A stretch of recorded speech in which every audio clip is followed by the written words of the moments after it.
হ্যাঁ, বাপ বেটায় কথা হয় না, একটা খাটে চারজন থাকবে, কি লোক দেখো একবার।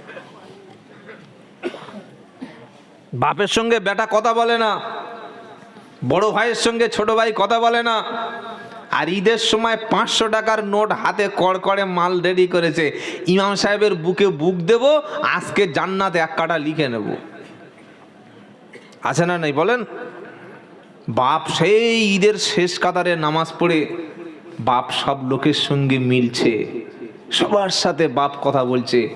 বড় ছেলেটা সংসার বিয়ে করেছে 13 বছর, 6 বছর বিয়ের পরে বিবির সঙ্গে ঝগড়া হয়েছিল শ্বশুরের, সেদিন থেকে আর বড় ছেলে বাড়িতে এসে বউ বলছে, দেখো তোমার আব্বা আমার একদম ভালোবাসে না, আমার কি আজে বাজে কথা বলছে।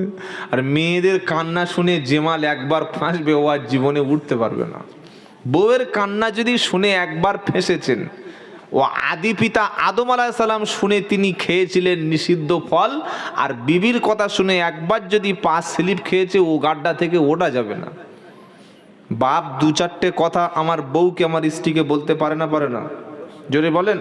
পারে। ভালো হোক খারাপ হোক, একজন অভিভাবক হিসাবে বলার অধিকার রাখে, কিন্তু সেই কথাটুকু শোনার পরে আমাকে তো জাস্টিফাই করার দরকার ছিল। কার কতটুকু সত্য আর কতটুকু মিথ্যা এটা আমি জাস্টিফাই করব না, এটা মূল্যায়ন করব না।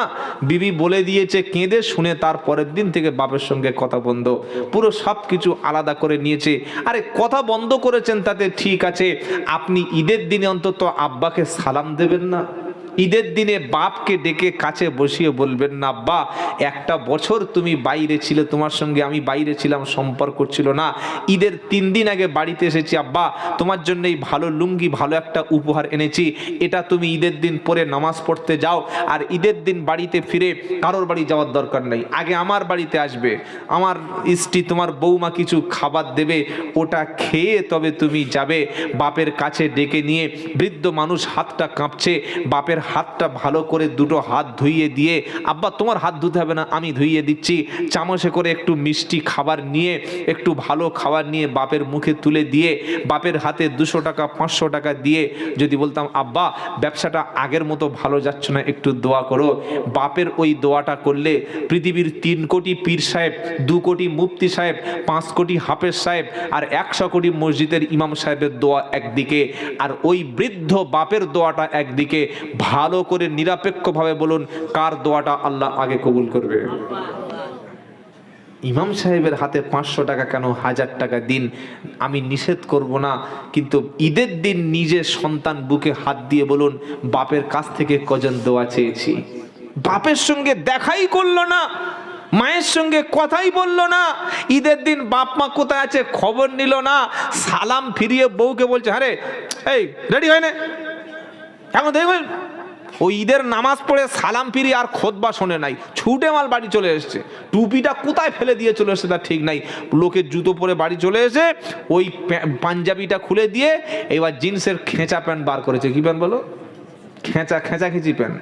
সে এত টাইট, পরার জন্য 10 মিনিট সময় লেগেছে, পরার আগে পায়ে আগে একটা কালো প্লাস্টিক দিয়েছে, দিয়ে একটু গ্রিস লাগিয়ে দিয়েছে মালটা যাতে স্লিপ খায়, এবার প্যান্ট ধরে টানছে, কড় করে টেনে এই পর্যন্ত উঠেছে, ওর উপরে আর উঠছে না, বাঁ পাটা ওরকম ধরেছে। ওই প্যান্টটা পরতে গিয়ে 10 মিনিট, আর খোলার সময় ওই যেরকম সেই কি বুঝলেন, একদম টেনে গর্ত থেকে যেরকম সাপ বার করে সাপুড়েরা, সেরকম ঠ্যাং বার করছে টেনে টেনে। এই প্যান্ট পরে, গেঞ্জি পরে, আর ওই রকম স্টাইলের চুল কাটা, আর বাম হাতে একটা মানে ভালো ডিজিটাল ঘড়ি হাতে দিয়ে, চোখে সানগ্লাস দিয়ে, হেলমেট তো জীবনে ব্যবহার করে না, মরি মাথা ফেটে মরবো, কি বুঝলেন। এবার বউকে নিয়ে পিছনে বসিয়ে দিয়েছে, বউর গায়ে কাপড় নাই, উলঙ্গ বউ। কি বউ বলেন? উলঙ্গ বউ, বোরকা ছাড়া, হিজাব ছাড়া, সালোয়ার কামিজ ছাড়া, মাথা ঢাকা ছাড়া যে মেয়ে রাস্তায় চলে, ওটা হচ্ছে উলঙ্গ। ওটা কি বলেন? জোরে বলেন। উলঙ্গ। মুসলমান মেয়ের মুখ, মুসলমান স্ত্রীর মুখ কেমন দেখতে, আমার স্ত্রী কেমন দেখতে, এটা পাড়ার কোনো মানুষ জানতে পারবে না, তবে আপনি মুসলমান। রাস্তা থেকে চলে যাচ্ছে, চায়ের দোকানদার বলছে, এই শামসুলের বউ যাচ্ছে। শামসুলের কি দেখে বললে? বলে শামসুলের বউ সবসময় হলুদ ছায়া, হলুদ ব্লাউজ পরে। ছি ছি ছি ছি। চায়ের দোকানদার ব্লাউজ দেখে পিছন থেকে বলে দিচ্ছে শামসুলের বউ, আমি মুসলমান না হয়ে খ্রিস্টানের ঘরে জন্মলে তবু আমাকে একটু সম্মান পেত, আমার স্ত্রী রাস্তায় যাবে, তার সম্মান আলাদা, তার মর্যাদা আলাদা। মুসলমানের মাথার চুল স্ত্রীর, মুসলমানের স্ত্রীর মুখ, মুসলমানের স্ত্রীর বডি ফিটনেস, মুসলমানের স্ত্রীর চেস্ট, মুসলমানের স্ত্রীর বডিটা, তার ফেসটা কেমন হবে পৃথিবীর কোনো মানুষ জানতে পারবে না। ইনি আপনাদের কে হয় বলুন? তাড়াতাড়ি বলুন। ইমাম সাহেবের স্ত্রী দেখতে সাদা না কালো? তাড়াতাড়ি বলুন। কথা বলে না? হ্যাঁ, দেখেছেন কোনোদিন? 500 টাকা দিলে মুখ বার করবে?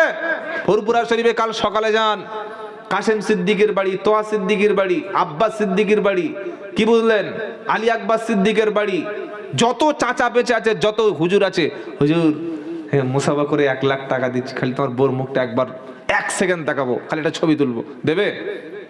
হ্যাঁ না বলে না? দাঁত মেরে সব কটা 32টা আছে তো, ও সব কটা কোনো ঝরিয়ে দেবে। বাড়িতে এসে আগে ডেন্টিস্ট যারা, ডেন্টাল স্পেশালিস্ট যারা, তাদের সঙ্গে কন্ট্যাক্ট করতে হবে। আপনি আমার বাড়িতে চলুন, আমি আব্দুল্লাহ জুবাইর আপনাকে খাওয়াবো, আপনাকে খেদমত করব, আপনার দরকার হয় পা টিপে দেবো, করবো। কিন্তু আপনি যদি বলেন হুজুর আপনার স্ত্রীটা একটু, ভাবির মুখটা একটু দেখলে আমি দেখাবো নাকি? যদি বলেন, মুসলমান কোনদিন তার স্ত্রীর মুখটা পরপুরুষকে দেখায় না। আর মুসলমান সেজে আছে যারা, মুসলমান নাম ধারণ করে আছে যারা, দায়ুস যারা, তার স্ত্রী দেখতে কেমন, কালারটা সাদা না কালো, হলুদ না ব্লু, তার স্ত্রী কেমন ড্রেস পরে, স্ত্রী হাইট কত, হাঁটনি কত, চালচলন কত, পাড়ার সব লোক জানে। বুঝতে হবে ওর নামধারী মুসলমান, ওর অন্তরে এখনো ঈমান প্রবেশ করেনি। কথা মনে থাকবে ইনশাআল্লাহ। আল্লাহ নিজেই বলে দিয়েছে, নবী আগে তুমি বলে দাও পর্দার ব্যাপারে। পারা নাম্বার 22, পৃষ্ঠা নাম্বার 5, লাইন নাম্বার 9, আয়াত নাম্বার 59, সূরার নাম আহজাব। কোরআন বলছে, ইয়া আইয়ুহান নবী কুল্লি আজওয়াজিকা ওয়া বানাতিকা ওয়া নিসাইল মুমিনিন ইদুনিনা আলাইহিন্না মিন জালাবিবিহিন্না দালিকা আদনা আই ইউরাফনা ফালা ইউদাইন। ইয়া আইয়ুহান নবী, ও আমার প্রিয় নবী, কুল মানে বলুন, লি আজওয়াজিকা তোমার স্ত্রীদেরকে বলুন, ওয়া বানাতিকা তোমার কন্যাদেরকে বলুন, ওয়া নিসাইল মুমিনিন আর যত মুসলমান নারী আছে সবাইকে বলুন। 3টে নারীকে আল্লাহ অ্যাড্রেস করলেন, তিনটে নারীর প্রতি ইন্ডিকেট করলেন। কে কে? প্রথম নবী তোমার স্ত্রীদেরকে বলো, তোমার মেয়েদেরকে বলো, আর মুসলিম ঘরের কন্যা যারা, সাবালিকা যারা, ম্যাচিউর যারা, অ্যাডাল্ট যারা, তাদের বলো। কি বলো? তো কোরআন শোনাচ্ছে, বানাতিকা ওয়া নিসাইল মুমিনিন ইদুনিনা আলাইহিন্না মিন জালাবিবিহিন্না তারা যেন মাথার চাদরটা দিয়ে, মাথার ওড়নাটা দিয়ে, মাথার কাপড়টা দিয়ে তাদের মুখটা, তাদের সৌন্দর্যটা, তাদের চেহারাটা, ফেসটা, পুরো মুখটা যেন তারা ঢেকে নেয়। ঢাকলে কি হবে? আল্লাহ পাক বলছেন, দালিকা আদনা আই ইউরাফনা ফালা ইউদাইন। দুটো লাভ হবে। 1 নম্বর হলো তাদের মুসলিম নারী বলে চেনা যাবে, আর 2 নম্বর হলো তাদের পৃথিবীতে কখনো কেউ শ্লীলতাহানি, উত্ত্যক্ত করতে পারবে না। সুবহানাল্লাহ বলুন। নামাজ যেমন ফরজ, হজ যেমন ফরজ, রোজা যেমন ফরজ, মেয়ের বয়স 12, 13, 14 হয়ে যাওয়ার পরে আমার বোন, আমার কন্যা, আমার স্ত্রী, আমার বাড়ির মেয়ে আর পরপুরুষের সামনে যাবে না। তাকে আটকানো, তাকে কন্ট্রোল করা, তাকে হেফাজত করা, এটাও ফরজ। বলছে এই ওসব মৌলবীদের কথা শুনিস নে, সামনে 25শে ডিসেম্বর বড়দিন আসছে, তারপরে 31st নাইট আসছে, 1 জানুয়ারি। জানোয়ারের মতো তো ঘুরবো, 2টো মদের বোতল কিনবো, পাড়ার ভালো ভালো 2-4টে মেয়েকে তুলবো, আর 407 হাতি গাড়ি করে রাত্রেবেলা পিকনিক করব, আনন্দ করব, এনজয় করবো। ইয়াসায় ঘুমিয়ে পড়বো, যাবার ইয়াসার কথা শুনলে হবে? আমাদের আনন্দ, এনজয়। কি ভাই 1 জানুয়ারি পালন করা মুসলমান আছে না নাই? ফেস্টি হয় না পাড়ায়? পিকনিক হয় না? খাওয়া দাওয়া হয়, গান হয়, বাজনা হয়, বিভিন্ন সাংস্কৃতিক অনুষ্ঠান হয়। মুসলমানের ছেলে কি বলে? বললে 1 জানুয়ারি পালন করছি, করে না? হ্যাপি নিউ ইয়ার পালন করে। ওকে জিজ্ঞাসা করো, বাবা মুহররম মাস আজ আরবি মাস শুরু হয় কি দিয়ে? ও বলতে পারবে না। ওকে জিজ্ঞাসা করো কালেমা তৈয়বা, প্রথম কলেমাটা বলো। ও বড় হা করে, মানে হা এরকম 5 কেজি ওজনের লাড্ডু খাওয়ার মতো হা করে বসতে হবে, কলেমাই বলতে পারবে না। বিয়ের সময় ইমাম সাহেব বলছে কলেমাটা পড়ো, তখন কি বলতে জানেন? বলছে আলহামদুলিল্লাহি রাব্বিল আলামিন আর রহমানির রহিম মালিক ইয়াউমিদ্দিন। এটা কলেমা হলো? এই শিক্ষাটুকু আমরা দিতে পাচ্ছি না। তাই আমি আব্দুল্লাহ জুবায়ের আপনাদের পায়ে ধরে বলে যাব, মসজিদ শুধুমাত্র নামাজ পড়ে পালাবেন না। ইমাম সাহেব হযরত আমাকে বলছিলেন যে তিনি 32টা বছর এখানে খেদমত করছেন। আলহামদুলিল্লাহ, আমি শুনে খুশি হলাম। কারণ একজন ইমাম যদি তিনি লং টাইম ইমামতি করে, নিশ্চয়ই বুঝতে হবে মহল্লার মানুষের মধ্যে ভদ্রতা আছে, ডিসিপ্লিন আছে। মহল্লার মানুষ অনেকটা ভদ্র, অনেকটা সভ্য।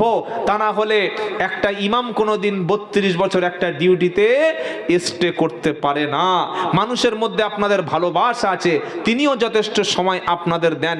অনুরোধ করে বলে যাব, আপনার ঘরের সন্তান, ঘরের বাচ্চা মেয়েটা মাধ্যমিক পাস করার আগে আপনার ছেলে যেন ইসলামের বেসিক নলেজ, কিভাবে ওযু, কিভাবে গোসল, কিভাবে রোজা, কিভাবে নামাজ পড়তে হয়, কিভাবে নবীর সুন্নাত অনুযায়ী চলতে হয়, ওর হাতে কোরআন দিলে দেখে পড়বে, ও যেন নামাজ পড়তে পারে, ঈমান ইসলাম অনুযায়ী চলতে পারে। এই শিক্ষাটুকু আপনার প্রত্যেকটি বাচ্চাকে দেবেন। এই শিক্ষাটা দেওয়া সুন্নাত নয়, এই শিক্ষাটা দেওয়া ফরজ। কথা মনে থাকবে ইনশাআল্লাহ। কিভাবে দেবেন সেটা আপনার ব্যাপার। ইমাম সাহেবের কাছে পাঠাবেন। হুজুর যদি ব্যস্ত থাকেন, হাফেজ, আলেম আরো অন্য ইমামকে ডেকে এনে শিখাবেন, বাড়িতে বাচ্চা ছেলে মেয়েদের পড়াবেন। ওই আইবুড়ো মেয়ে মাধ্যমিক পাস করে 3 মাস ছুটি, আর ইমাম সাহেবের বলছে হুজুর আমার মেয়েটার একটু দেখবে। কি তোমার মেয়ে কি দেখবে? কি দেখবে? তোমার মেয়েরা কিছু দেখার আছে? পাগলা কথাকার। যখন ছোট ছিল, ক্লাস 3-তে পড়ে, ক্লাস 4-এ পড়ে, ক্লাস 2-তে পড়ে, কেজি 1-এ পড়ে, ওই সময় ওর ব্রেনটা অত্যন্ত ভালো ছিল। ওই সময় বাচ্চাদেরকে মক্তবে ইমাম সাহেবের কাছে শিখিয়ে কোরআনটা শিখিয়ে নাও, নামাজটা শিখিয়ে নাও, ফরজ পর্দাকে শিখো, ফরজ গোসলটা কি শেখো। ও এখনো পোশাকই পরতে পারে না, তো মুসলমান বলবে কি করে? মুসলমানের ছেলে প্যান্ট কিনেছে, গাঁটের নিচে এতটা ঝুলছে। এক্ষুনি দাঁড়াতে বলুন। সবাইকে যদি দাঁড়াতে বলি, ও দাঁড়ালে দেখবেন পায়ের গাঁটের নিচে বেটা ছেলের পোশাক ঝুলছে। ও জানে না লা ইয়ানজুরুল্লাহু ইলা ইয়াউমিল কিয়ামা, কিয়ামতের দিন আল্লাহ ওই ব্যক্তির দিকে তাকাবেন না, ওকে জাহান্নামে নিক্ষেপ করবেন। কোন ব্যক্তি?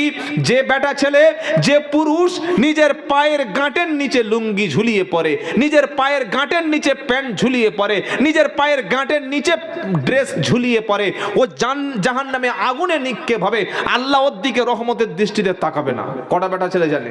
বেটা ছেলে নতুন বিয়ে করেছে, শ্বশুর একটা সোনার চেন দিয়েছে, হাতে সোনার আংটি দিয়েছে, বলছে আলহামদুলিল্লাহ। কি বলছে বলুন?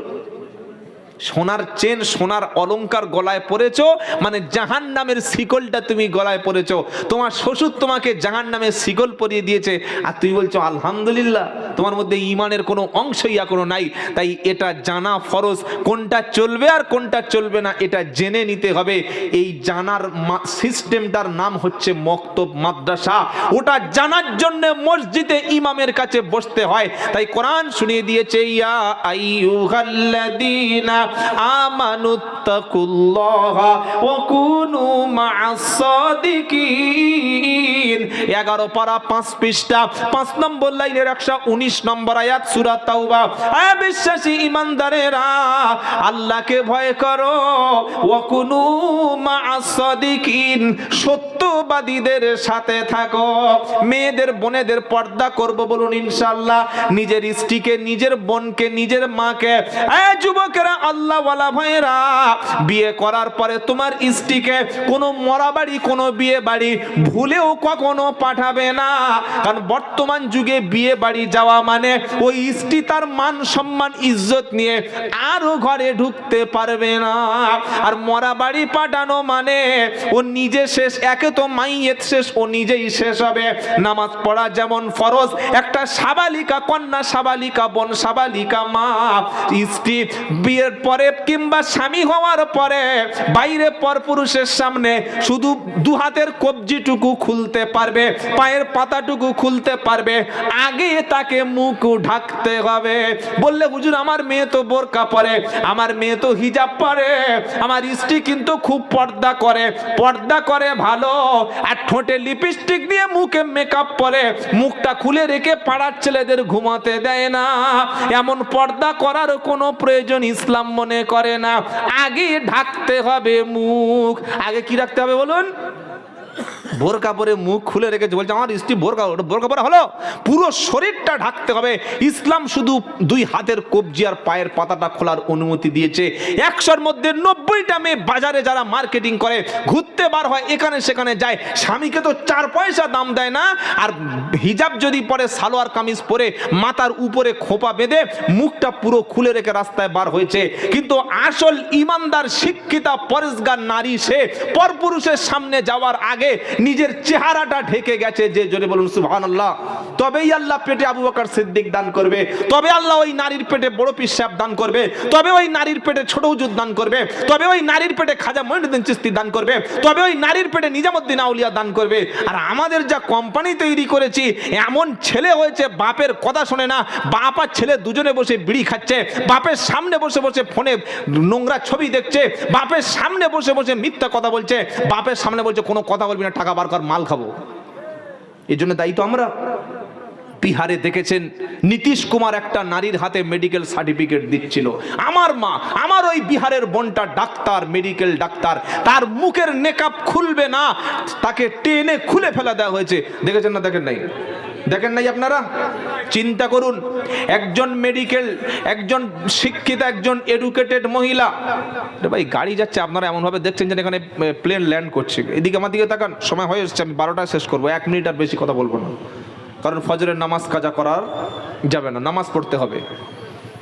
আমার বোন, আমার মা বিহারের নীতিশ কুমার, ওই লম্পট। কেন লম্পট বললাম? মুসলিম মহিলা, মুসলিম মা, মুসলিম বোন, হিজাব পরবে, মুখ ঢাকবে, চেহারা ঢাকবে, কলেজ ইউনিভার্সিটিতে পড়বে। যদি তোমাদের না ভালো লাগে তোমরা বলে দাও যে এখানে ঢেকে আসতে পারবে না।